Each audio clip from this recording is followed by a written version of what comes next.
What's up, everybody? Welcome back to another episode of the Dripping Creativity Podcast. I am your host, Chris Corvan, and today we are diving into the soulful world of music with a very special guest who embodies the spirit of independent artistry.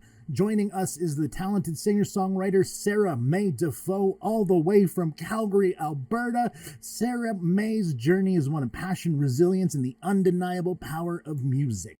With her debut album Flourish in 2017, followed by the enchanting Christmas album Unexpected Hallelujah in 2018, and most recently her heartfelt EP Letters to Ben in 2021, Sara May has been captivating audiences with her authentic and emotional sound. Before we jump into it though, don't forget, hit that like button, hit subscribe, whatever it is that you're listening to, just do it for me. Come on, help a brother out here. All right, we're going to jump right into it with Sara May. Why don't you tell us all a little bit about yourself? Sure. Thank you so much for having me. My name is Sara May Defoe. I am primarily an indie musician, but I'm kind of a multidisciplinary artist, I guess.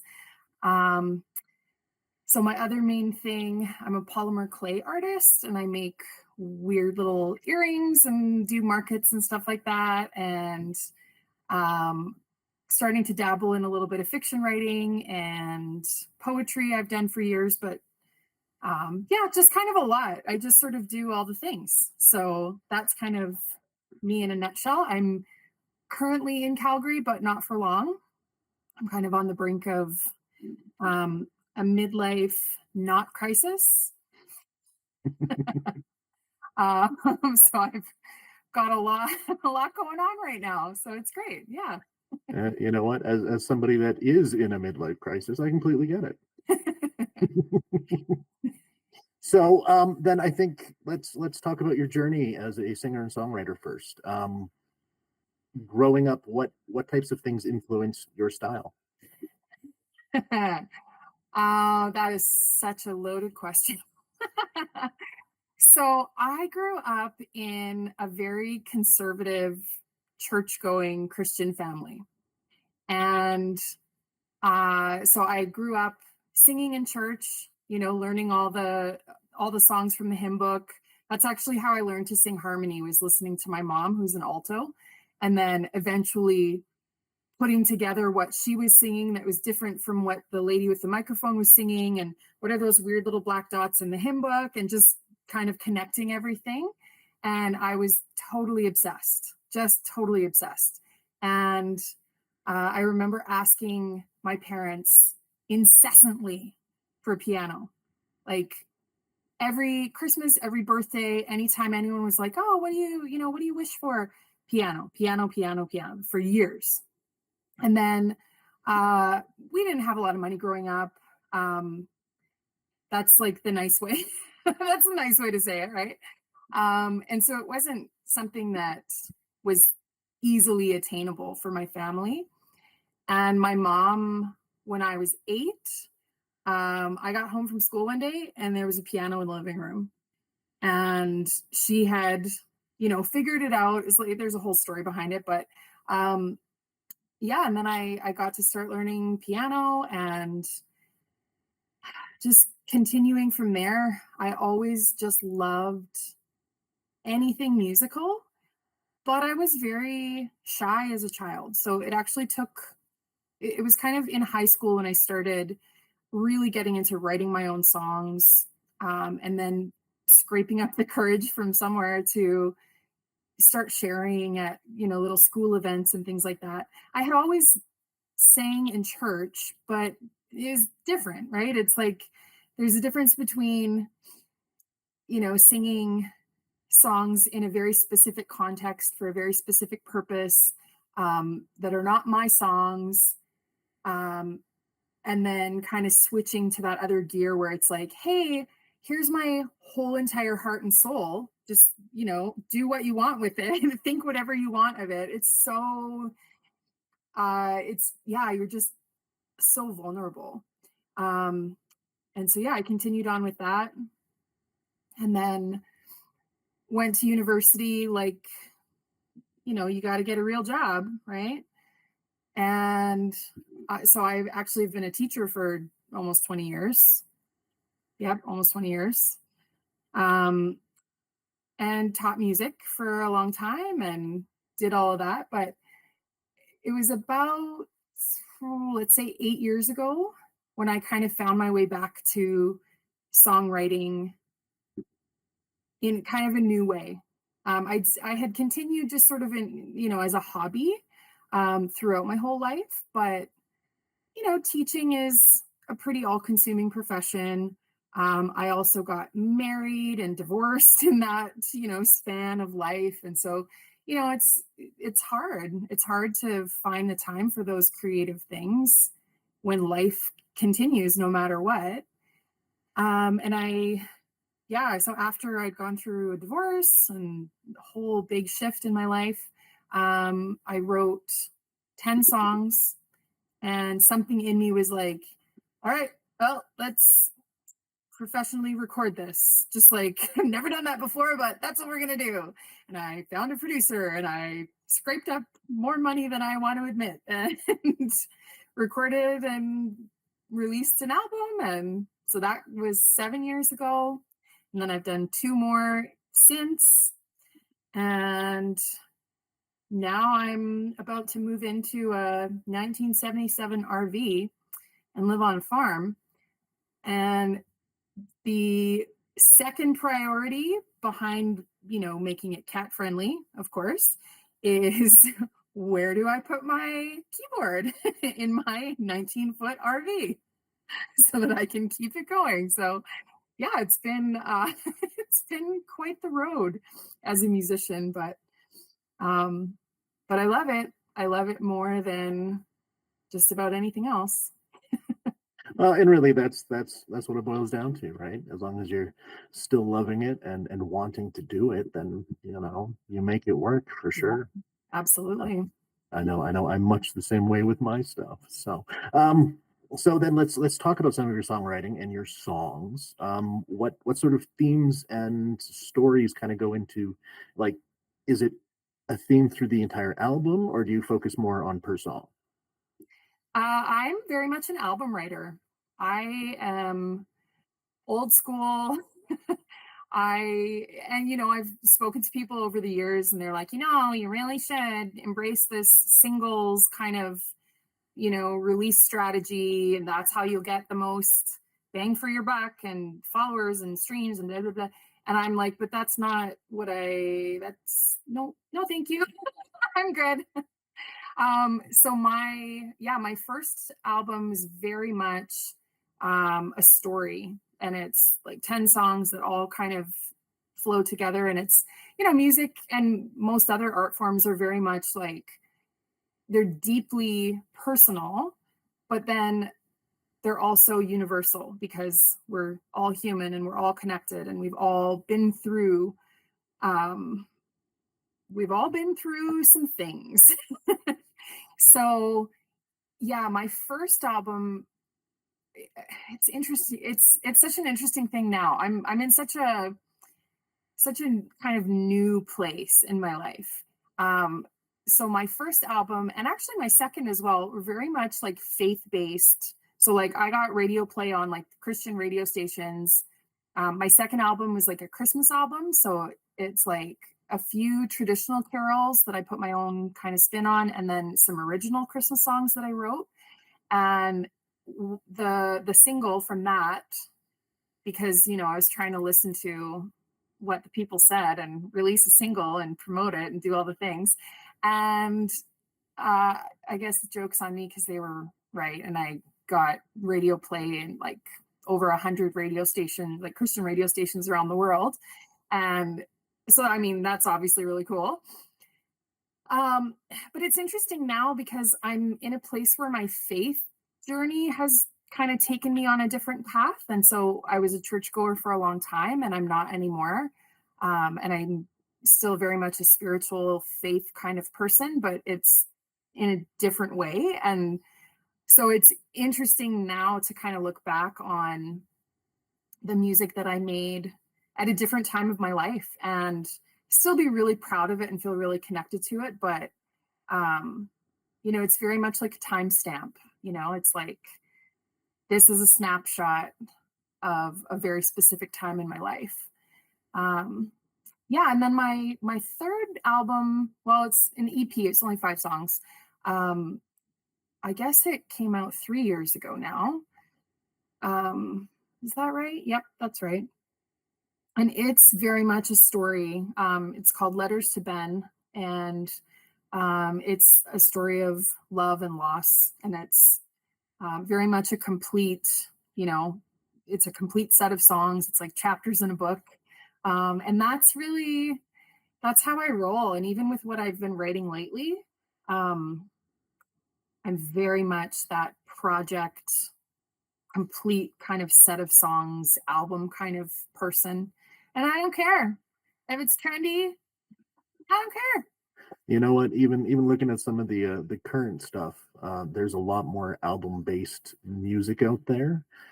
Things like a Sleep Token is a very big one currently that does a Yeah, lot of, their entire album is telling one story. They may release it one song at a time, but the whole thing sure. tells one story. Excuse me. So going kind of into that artistic realm of things, how do you incorporate the different types of art that you like to do with the music? And has that played a factor in your creation? Um, it has in my brain, but not necessarily in like actually making things that are connected. I remember having this whole vision of like a multimedia show that I could do with my first album, and um, just didn't have the means or the know-how or the connections or the time or the money or to make that happen. But I've always kind of thought in those interconnected sort of ways. I haven't necessarily found a realistic way to actually tie them together in like reality. So I don't know, but I also, something I've learned about myself with diving into the polymer clay thing, because I left my teaching contract just over a year ago and spent the last year substitute teaching, which is awesome. If you're a teacher, I highly recommend quitting your job because it's so like, honestly, it's just not stressful. There's just, because nothing is really my problem. I can show up and be great at my job that day, and that I don't take any of it home. I don't write report cards. I don't have to do staff meetings, parent teacher interviews, like all the stuff. So anyway, amazing life decision. Yay, good job, me. Good job, past Sarah. um, but that shift allowed me to spend so much more time on other things. And one of the things that I really dove into was the polymer clay thing. And so I don't even know, I've lost count of how many markets I've done in the last year. I've sold hundreds of pairs of earrings. I love, like, it's just so fun. And it's so different from songwriting. And I think that balance, like having, so they're both creative. I pour a lot of myself into both of them, but in very different ways.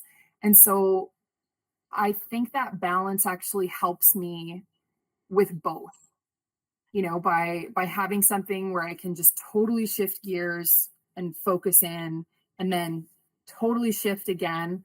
I think I need that kind of separation to be, well, probably to prevent myself from completely going crazy. Well, that actually in itself kind of brings me to the next question, which is mental health and how much art and music plays a part with that for you yourself. Like, how do you feel it has helped or assisted you in Oh, what ways? honestly, the times in my life when I have not made the time or had the time or found the energy or whatever.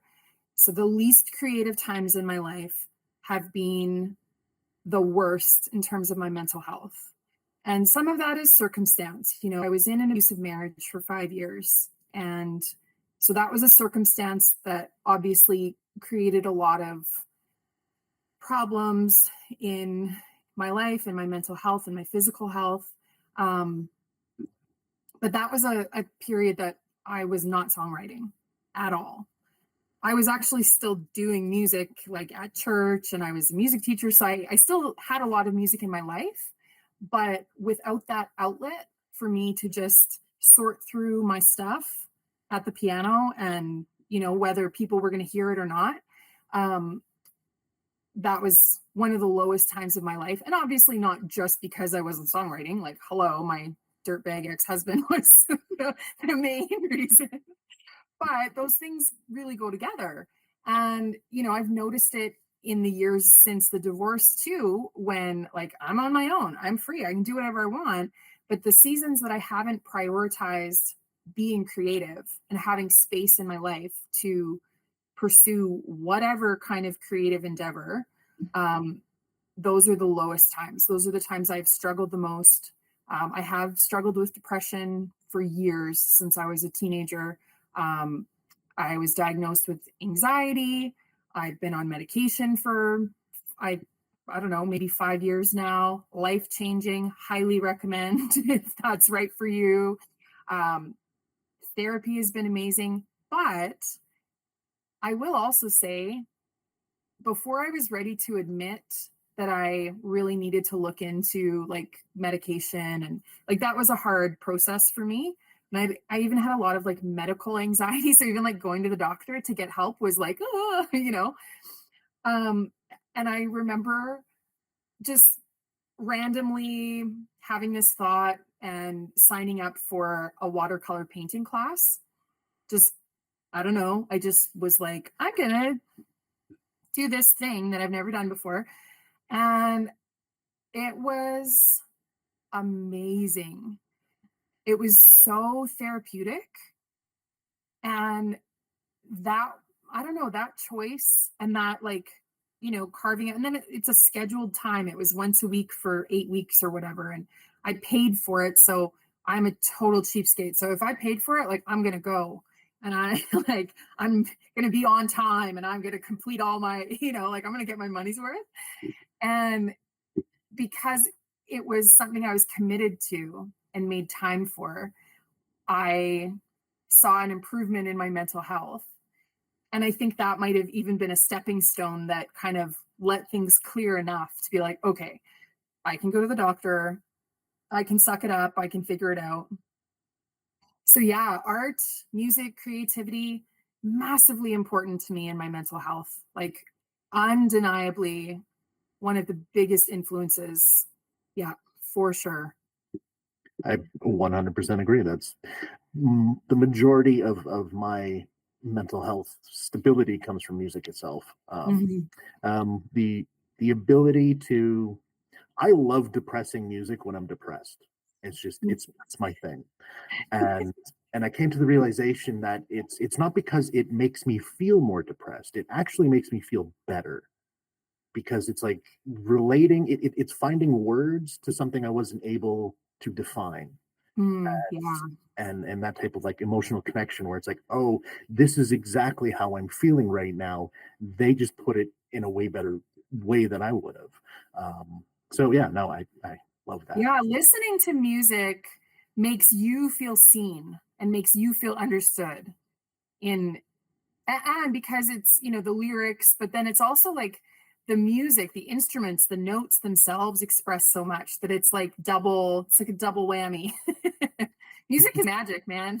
It's the best. 100%, 100%. Best way to put it right there. So let's kind of keep going with this one, and then focus on the independent artist side of you. What have kind of been some of the main challenges during the whole thing that you've had to overcome and adapt to? Um, I'd say probably the biggest challenge was and continues to be feeling like I don't have the right or I don't have permission or why do I get to like who do I think I am that I get to go and record my music and put it out into the world and that imposter syndrome kind of thing, um, which in speaking to creatives of all kinds, I think that's a very universal, and even non-creatives, even in other ways, right? I think that's just something that humans deal with. Um, and so that was a big hurdle for me to overcome, was just the realization that, like, I don't need permission. I don't need to, like, find someone to tell me that I can or should, or if I want to do something, then I can just do it. And it might not turn out the way I think it will or the way I want it to, or, it might turn out better. Who knows?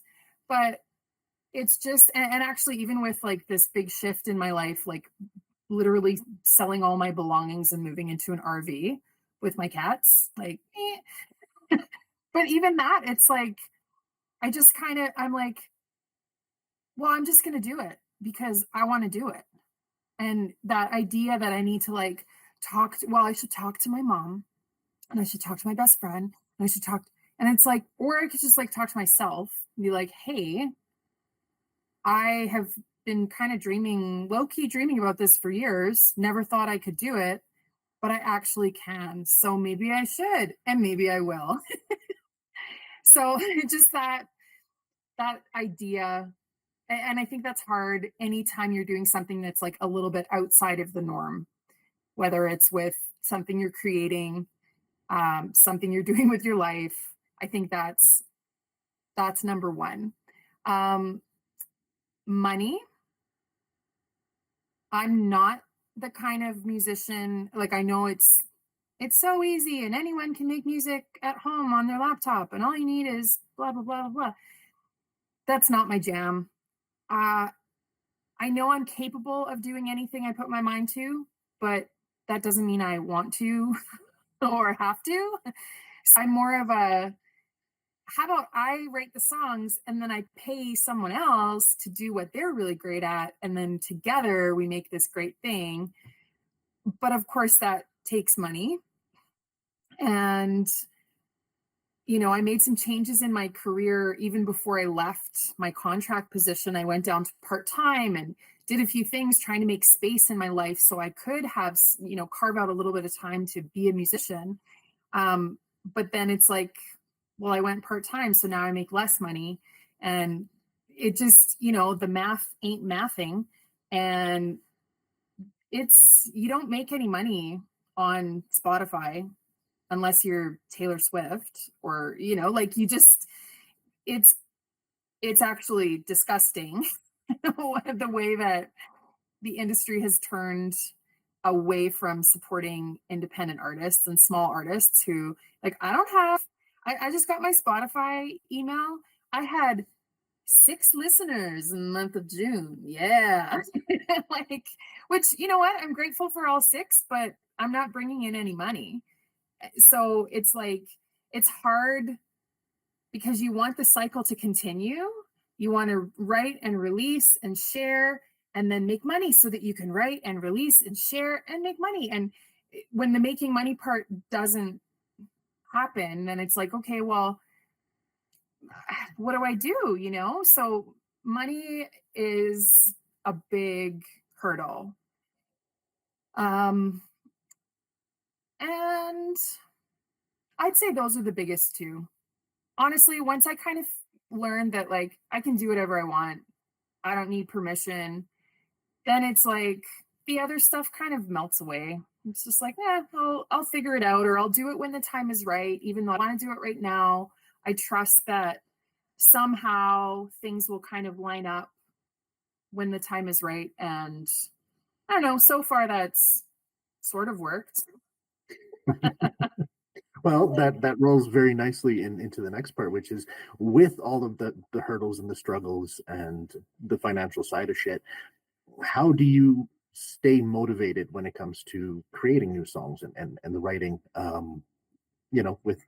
With all of the possible things out there, what keeps you going? Ooh, yeah. Sometimes I don't feel like keeping on going. And I definitely have that artistic kind of emotional roller coaster where, you swing between the highs and lows. And it's like, sometimes I'm like, damn, I did that. I made that. Like, that's so fucking awesome. And then, the next day or the next minute, it's like, this is the worst. Why would anyone ever listen to me? Like, so it's an up and down. Um, and I think what I maybe in the past, maybe when I was still more in that kind of Christian music realm, um, I was maybe more externally motivated in the sense that, somebody would say, "Oh, I listened to your album and it was really meaningful to me." Or I came to one of your shows and this song, it's like you wrote it just for me. And I mean, that's incredible. It's so humbling and so validating. And so, like, I just cry, just instantly ugly cry. I'm just like, thank you so much. Like, it's so great to hear those things. And I mean, could there be a better compliment for a songwriter? I don't know. I don't think so. But as I've changed and as my faith has changed and the way that I write and things that I write about, I think I'm more internally motivated now. And I'm at a place where I write for me. I write because it's therapy for me, because I have a story, and whatever I have to say is worth saying, and it's worth hearing. And that doesn't mean that everybody in the entire world is going to or even needs to hear it, but somebody will hear it and it'll be meaningful to somebody. But if I don't, something in me dies. Like, if I have these songs in me and I don't know, do them or give them the honor and the respect of actually sitting down at the piano and turning them into something beautiful, it honestly is like something in me dies. Like, my life is just in total chaos. I'm like looking around at piles. I'm getting rid of everything. And it's total madness. And it's like I can see the vision. I can see why. I can see like a month from now. And I'm so excited. But right now I have 8 billion things to do. And so it's like not a great use of my time to sit down and write. But I'm like dying to, you know? Um, so it's definitely shifted for me. Now and I don't think that that's selfish at all. Um I think that's necessary, and kind of connecting back to the mental health conversation. Um, but yeah, that just knowing how it feels to take all of these big crazy feelings and all of the shit that's going on and that has happened, and to be able to boil it down into this little succinct package that sounds beautiful, that means something, is like the most satisfying thing ever. So I do it because I have to.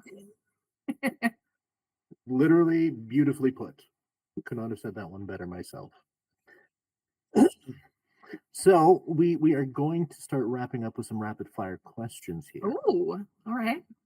It's kind of the new thing I've been trying out. It's a lot of Okay, fun. Some that's good fun. hot take stuff, because we get right into it. Yeah. So we're gonna open it up with a very simple one. Do you prefer tea or coffee? Coffee. That's the right choice. I Uh, mean, hello. acoustic or electric? Acoustic.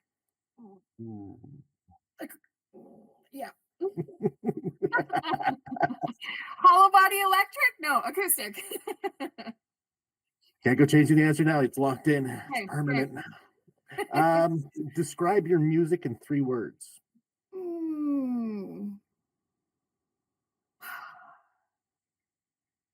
No. Okay. Um, Story, folky, sad. Ooh, hitting all of them right there. Uh, one musician you admire. Only one? Only one. God. Serena Ryder. Ooh, solid choice. Solid choice. Let's see here. Vinyl records or digital? Obviously vinyl.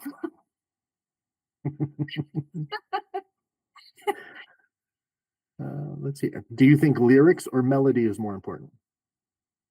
Oh, that's an impossible question. That's I like I saying asked it. I need an answer. I need an answer. It's on the paper. I need an answer. that's like saying, would you rather breathe in or breathe out?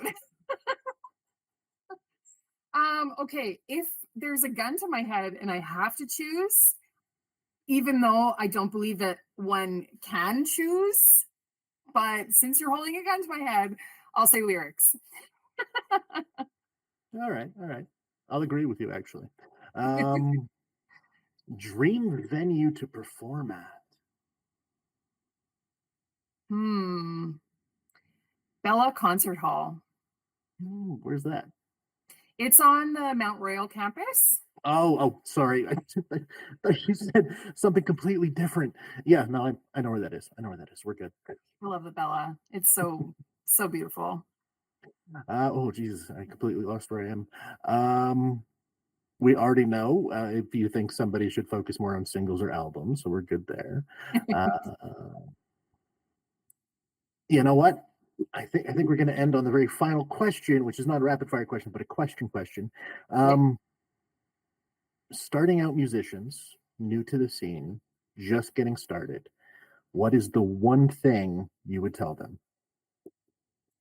The one thing is be yourself.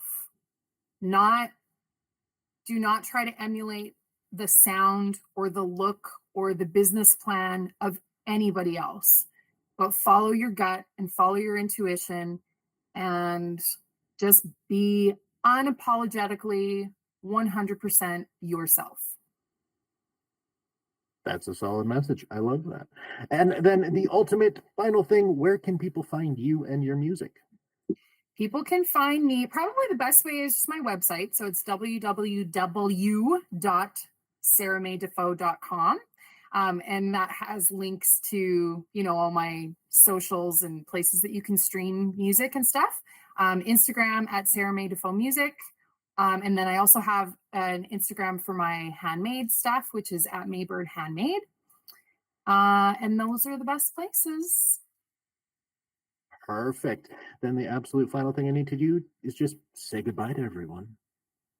Well, first of all, I want to say thank you for having me and for the lovely chat. And thank you to your listeners. And I hope to connect in the cyber universe or maybe in the real one sometime soon.